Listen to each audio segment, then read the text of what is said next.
Hello everyone, कैसे हैं आप सब। मैं अव्या प्रजापति आपका स्वागत करती हूँ अपने चैनल पर। तो जैसा कि आप सब ने थंबनेल में देख ही लिया है, आज मैं आप सबके साथ सिलेक्शन एसएससी सिलेक्शन पोस्ट 13 का एग्ज़ाम का रिव्यू शेयर करने आई हूँ, जो मैंने खुद दिया था कल, यानी कि 28 जुलाई को। मैट्रिकुलेशन लेवल का और ग्रेजुएशन लेवल का ये मेरा कल था। एक ही सेंटर पर मेरे दोनों एग्ज़ाम हुए थे। 10th वाला तो मॉर्निंग में ही था और ग्रेजुएशन वाला तो इवनिंग में ही था, वही 5:30 से 6:30। तो ये मैं कल देने गई थी, जो दिल्ली में उन्हें पता होगा, आर के डिजिटल सेंटर, मेरा वहाँ पे पड़ा था एग्ज़ाम दोनों ही। बीच में मैंने यहाँ से मैं अपने घर से 7 बजे निकल गई थी, तो मैं 8 बजे के आसपास पहुँच गई थी यहाँ आर के डिजिटल सेंटर। मेरे घर से ज़्यादा दूर नहीं है, 12-13 किलोमीटर दूरी पे है मेरा घर। तो मैं पहुँच गई थी जल्दी से टाइम पे, और फिर 9:30 बजे से 10:30 बजे तक पेपर स्टार्ट हुआ था। उसके बाद मैं 10:30 बजे ख़त्म हुआ था, 11 बजे तक मैं बाहर आ गई थी। फिर मैं अपने घर चली गई, 12 बजे तक घर पहुंची थी, क्योंकि वहाँ 5:30 बजे तक रुकना मेरे से तो मुश्किल था। मैं क्या करती वहाँ बैठ कर, जब घर था पास में तो मैं चली आ गई थी घर पर। फिर मैं दोबारा 3 बजे निकली थी घर से वहाँ पे पहुँचने के लिए, ग्रेजुएशन वाले एग्ज़ाम के लिए। तो मैं 4 बजे वहाँ पहुँच गई थी। उसके बाद मैंने ग्रेजुएशन का एग्ज़ाम दिया। सच बता रही हूँ, बीच दोबारा आके जाना बहुत बेकार लगा। घर से आने के बाद मुझे दोबारा जाने का मन नहीं कर रहा था, पर क्या करें, चली गई। फिर वहाँ मेरा एग्ज़ाम हुआ, आई थिंक वो 10-15 मिनट लेट ही एग्ज़ाम स्टार्ट हुआ था ग्रेजुएशन वाला का।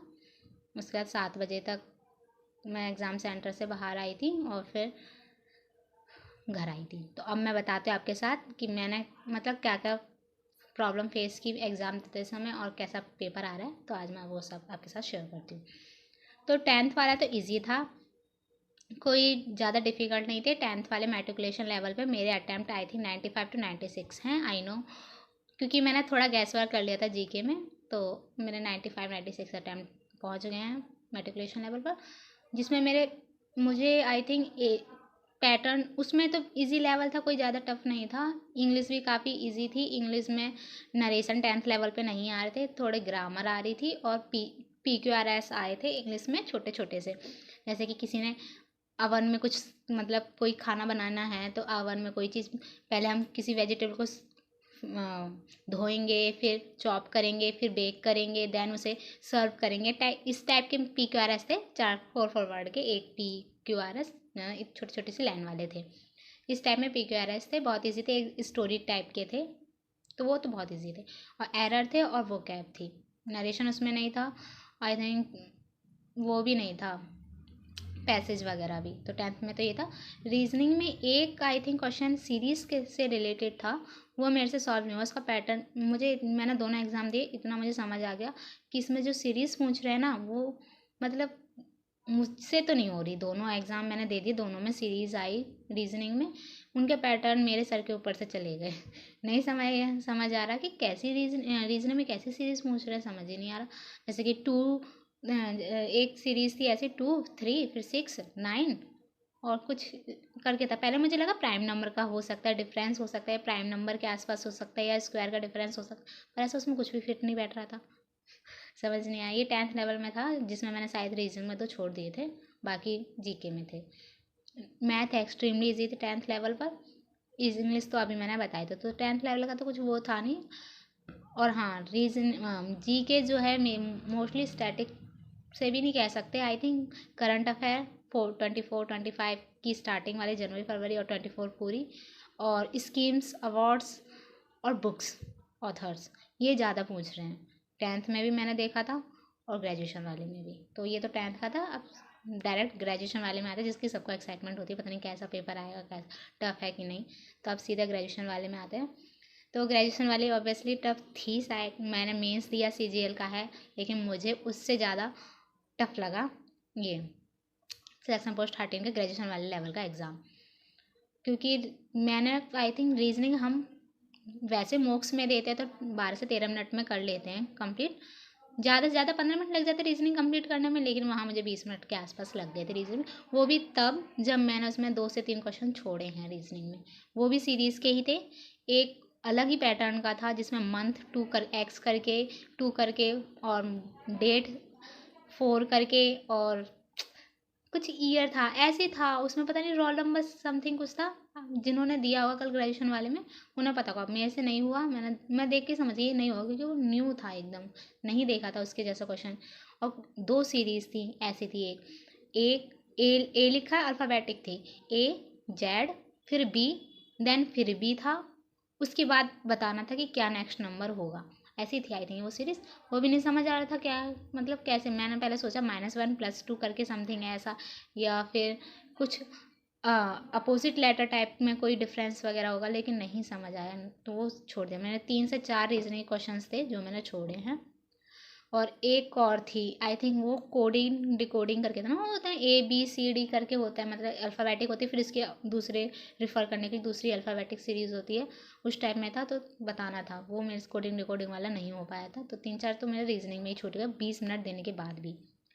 मेरा टोटल 40 मिनट रीजनिंग और जीके दोनों को लगा के लग गए थे। जीके काफ़ी स्टेटमेंट वाइज थी जिसे पढ़ने में भी टाइम काफ़ी लग रहा था।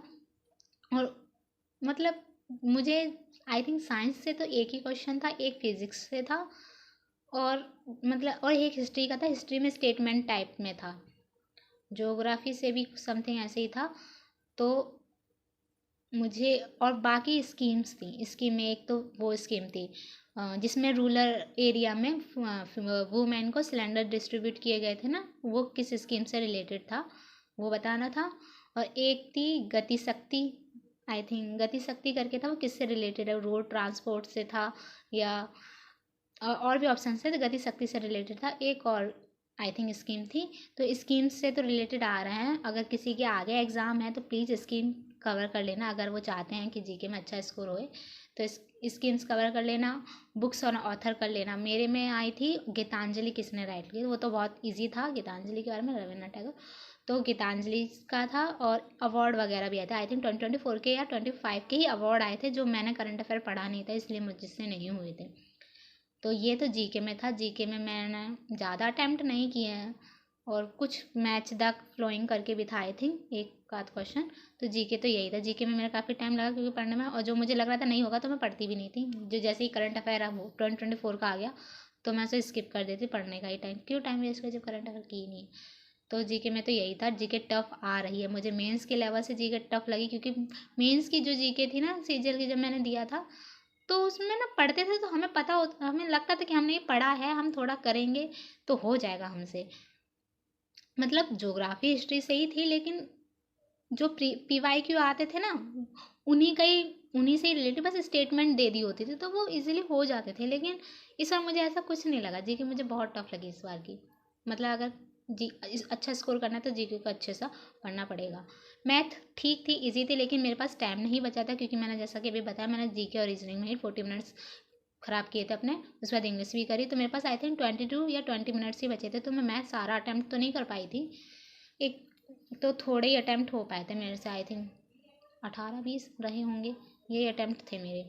क्योंकि अब एक तो अब प्रॉब्लम ये हो गई है, पहले हम पेपर सबमिट करते थे तो बाद में शो करता था कि हमने सब्जेक्ट वाइज कितने कितने अटैम्प्ट किए हैं, कितने हमने इस वो रह गए हैं हमारे नहीं कर पाए हमने अटैम्प्ट, और कितने हमने मार्क को रिव्यू करके छोड़ दिए थे या फिर और टोटल कितने अटैम्प्ट किए हैं ये शो करता था। लेकिन इस बार ऐसा कुछ नहीं होता, अगर तुमने देख लिया साइड में कितने अटैम्प्ट हुए हैं तो ठीक है, वरना तुम एंड में आंसर किया है तभी पता लगता है कि कितना अटैम्प्ट किया है। काफ़ी बच्चे नहीं भी देख पाए थे, जब मैंने पूछा था ना अपने साथ की लड़कियों से तो वो अपने अटैम्प्ट नहीं देख पाए थे। मैंने देख लेते मेरे ग्रेजुएशन में, वैसे मॉक में मैं देती तो 150 क्रॉस रहते ही हैं मेरे मार्क्स, वरना 85 के आसपास तो मैं अटैम्प्ट कर ही लेती, लेकिन मैंने इसमें 72 to 73 ही अटैम्प्ट कर पाए थे। और मुझे नहीं लग रहा मेरा ज़्यादा स्कोर रहेगा, 110 के आसपास ही रहेगा जहाँ तक मुझे लगता है, वरना 100 भी जा सकता है अगर नेगेटिव जाता है तो मेरे 72 to 73 अटैम्प्ट थे। इंग्लिश इजी थी, इंग्लिश कोई नहीं था, पर मैं ये कह सकती हूँ ईडियम्स जो थे आई थिंक वो ब्लैक बुक से नहीं थे। एक ईडियम मैंने शायद पढ़ रखा था पर मैं फिर भी भूल गई, इतना था कि मैंने वो बैंक से रिलेटेड था, किसी को याद होगा तो मैं भूल जाती हूँ जल्दी पेपर देने के बाद कि क्या था। वो एक बैंक करके ईडियम था, आई थिंक वो मैंने एडिटोरियल पढ़ा था ना नमीसा मैम से, शायद उन्होंने तब कभी बताया होगा पर मुझे तब भी याद नहीं आया था। और एक ईडियम तो बिल्कुल मेरे लिए नया था, हो सकता है ब्लैक बुक में हो भी, अगर किसी मैंने 2-3 बार पढ़ा है लेकिन मुझे तो नहीं लगा कि वो ब्लैक बुक से ईडियम था, वो था डिफरेंट। तो ईडियम तो ब्लैक बुक से बाहर आए थे मेरे हिसाब से। 2 ईडियम थे, 2 से 3 सब्स्टिट्यूशन थे और वो कैब थी। वो कैब अगर आप इंग्लिश अटैम्प्ट कर रहे हैं ना तो मे भी आपको नहीं कर पा रहे हो, लेकिन इंग्लिश में आप एलिमिनेशन मेथड अप्लाई कर सकते हैं। मैंने किया था, वो कैब जो पूछी थी ना, आप उसमें एलिमिनेशन मेथड लगाएंगे तो हो जाए, क्योंकि 3 जो ऑप्शंस में दे रखा था, मान लो एंटो पूछा है किसी वर्ड का, तो वो उसके 3 ऑप्शंस तो उसके साइनो दे दिए होंगे, एक एंटो होगा। तो एलिमिनेशन मेथड से वो क्या मेरे शिफ्ट में तो इजीली हो गई थी मेरे से, और वो क्या भी ईजी लगी मेरे को। आते थे 2-3 वो कैब के वर्ड थे ना, मैं भूल जाती हूँ ना, बता देती पर मेरे से हो गई थी वो कैब। एरर थे, और एरर वाले भी थे। एरर में एक तो मुझे अच्छे से याद है, एक था ईच स्टूडेंट्स करके दे रखा था, तो एरर वहीं पे था क्योंकि ईच स्टूडेंट होता, एक वहाँ पे था। एक और एरर था, 2-3 एरर के क्वेश्चन थे, बाकी नरेशन और डायरेक्ट इनडायरेक्ट थे। नरेशन का लेवल थोड़ा सा अप था आई थिंक, पर थे, मतलब नरेशन के क्वेश्चंस ज़्यादा थे। और एक पैराग्राफ था, पैराग्राफ मैंने गलती ये करी थी, पैराग्राफ पहले पढ़ लिया था, वो तो अच्छा हो मैंने जस्ट एज अ रीड किया था, उसे समझा नहीं था। अगर मैं समझने बैठ जाती तो मेरा वो शायद मैं मैथ भी अटैम्प्ट नहीं कर पाती। मैंने जस्ट एक बार रीड कर लिया था, उसके बाद मैंने ध्यान दिया कि पैराग्राफ से क्वेश्चन ही नहीं है।